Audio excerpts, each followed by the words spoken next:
Welcome back to The Big Show. It's Alex Belfield in Las Vegas. Always nice to meet a top chef, and Scott Conant is one of them. How are you? It's great to be here. Thank you very much. Hey, listen, we're here at the Cosmopolitan, which has to be one of the coolest hotels around at the moment. It nearly didn't happen, and then Deutsche Bank came in and saved it, and then people like you got the most incredible restaurants with wonderful views. That's not a given in Vegas, is it? It is not a given, and you know, it's so great to be able to look out these windows and see the Bellagio fountains going off, and it's such a great part of the dining experience for people as well. So we're very fortunate. It must be frustrating for Bellagio because they give more entertainment to people who aren't in their casinos than anyone else, really, don't they? Because it's so spectacular with the big lake that does the dancing fountains every half hour or so.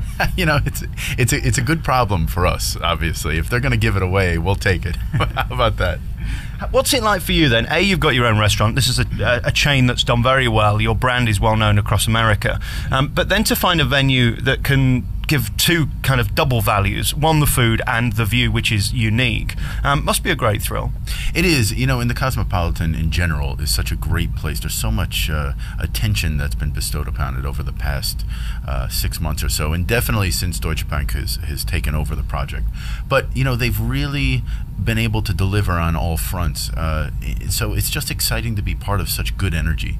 And I suppose it's a bit like a Broadway play. If you're part of its creation, it's always going to be more heart, there's always going to be more excitement. Absolutely. You know, it's not like we're coming in day two. I mean, we were here from the inception. We were one of the first contracts signed to get this food, this neighborhood done, so to speak. So it's really special, and it's a lot of fun, and it's a great place to come to all the time. Except I drink a little too much when I'm in Vegas. I was going to say, this is part of the town, though, isn't it? Let's tell the story of the Cosmopolitan, because it was built and then it nearly didn't happen. Then it stopped, and then they got the money back again.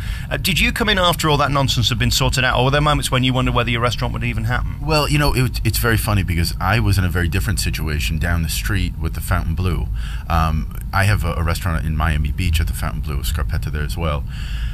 And as they were going to do the Fountain Blue here in Las Vegas, it was being built, and it was about 85% done, and we were in the process of getting the kitchens installed and really starting to move this whole thing forward. And then suddenly the money dried up there, like so many projects in Vegas and across the country. It just went belly up, and it didn't happen. So I was talking to a bunch of different operators, and when I finally met for different casinos here in town, and when I finally met John Unwin, the CEO of the Cosmopolitan, I said, it's just perfect. If I knew that if I didn't do business with him, I would be kicking myself later. So it was a great opportunity. Thankfully, it presented itself, and here we are. But let's face it, everybody else is closing down, everybody else is going bust, and you're investing in new restaurants. You're brave, aren't you? Because some would say it's a silly move. I mean, you've got a brand that was successful, you were earning money. To put money into something that could fail is risky. You know, the good thing is that I think that we're hitting the market for exactly what it needs right now, which is this approachability, but also there's still hints of luxury that we're never sacrificing on, and that's the intention and goal from the get-go. So fortunately, nothing speaks like success, right? Things are going very well. People seem to like it, and we're able to open up new properties in different locations, so it's great.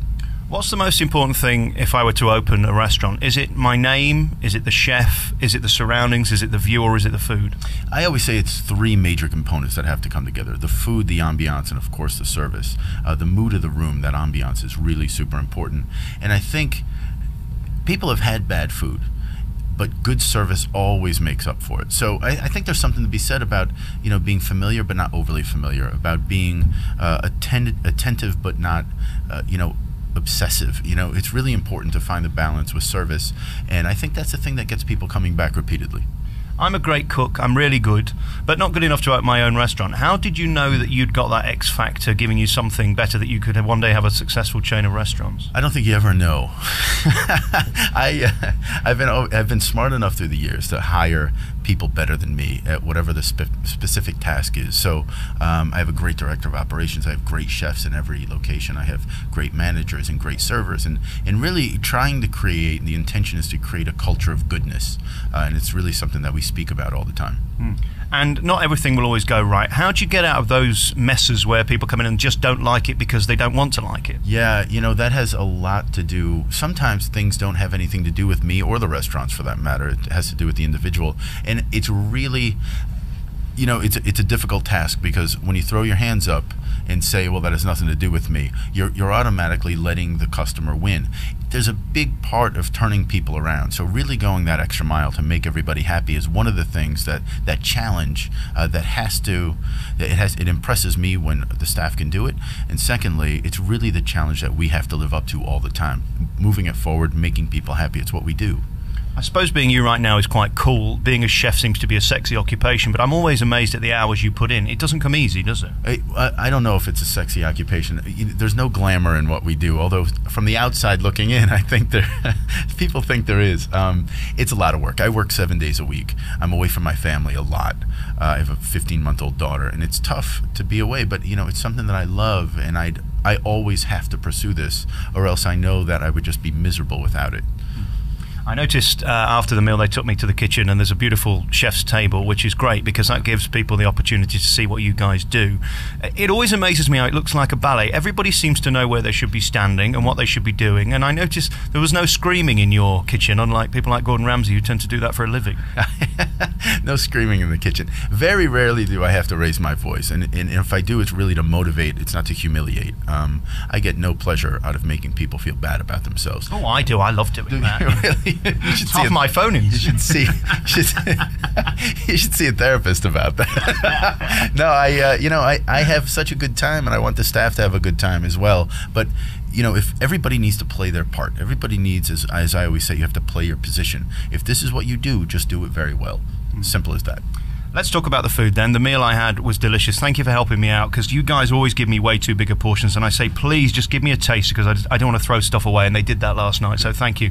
The scallop I started with, which was just delicious, enormous as well, which made me nervous, because sometimes when they're big, they can be chewy. That wasn't. Well, I hope not. No, we like to cook them, medium rare, medium, so it really allows the flavors to develop inside the scallop and just warm its way through, but it's still a great flavor combination. That's the intention. Everybody talks about your spaghetti. I'm not going to talk about that, because everybody else does, but I had the ravioli with the duck and foie gras, which was just sensational.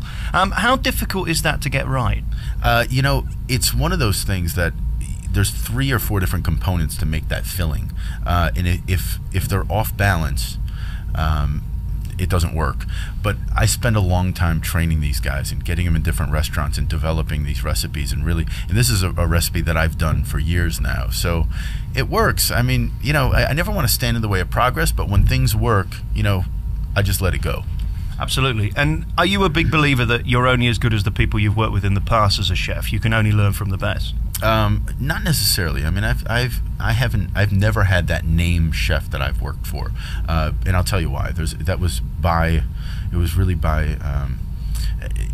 I wanted it to be that way, and I didn't want to be a disciple of a great chef. I wanted to be able to create a cuisine that was my own, and I've done a lot of research over the years, and I've worked with some good people, but never those name people.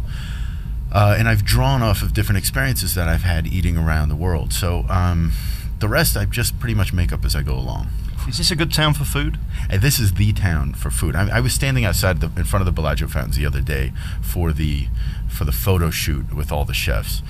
And I looked up behind me, and here we have Guy Savoy and Pierre Garnier and Joe Rubichon and some of the Thomas Keller. I mean, these chefs are the best chefs in the world, and all of them have restaurants here. I mean, there's really something to be said about that. Do you ask yourself sometimes, why am I stood next to them in a photo? I said that. I did. I said to the guy next to me, Jose Andres, I'm like, I don't know why I'm standing here, because this is kind of bizarre, but it was a lot of fun. Well, and it's the greatest compliment, isn't it, that you're accepted into that community? I don't know. None of them knew who I was, so it was fun. But they don't speak English, so don't take it personally. Yeah, they just said, get me another glass of champagne. I said, okay, here you go. Well, Robichon offered to do an interview with me, but I don't speak French, so that isn't going to work, is it? No, it's not going to work. Good. To hell with them then. And listen, really great to talk to you, and a tremendous restaurant. If nothing else, I know this sounds insulting, but in this town, if you've been here, you'll know what it means. Just the view alone is exceptional, and to have this backdrop, this theatrical backdrop, is incredible. It might all be facade, but my God, it's beautiful. And the food was tremendous, and the service was wonderful as well. Scarpetta is the place to come. So the Cosmopolitan, the brand new casino. And Scott, thanks for talking to me. Great having you. Thank you very much.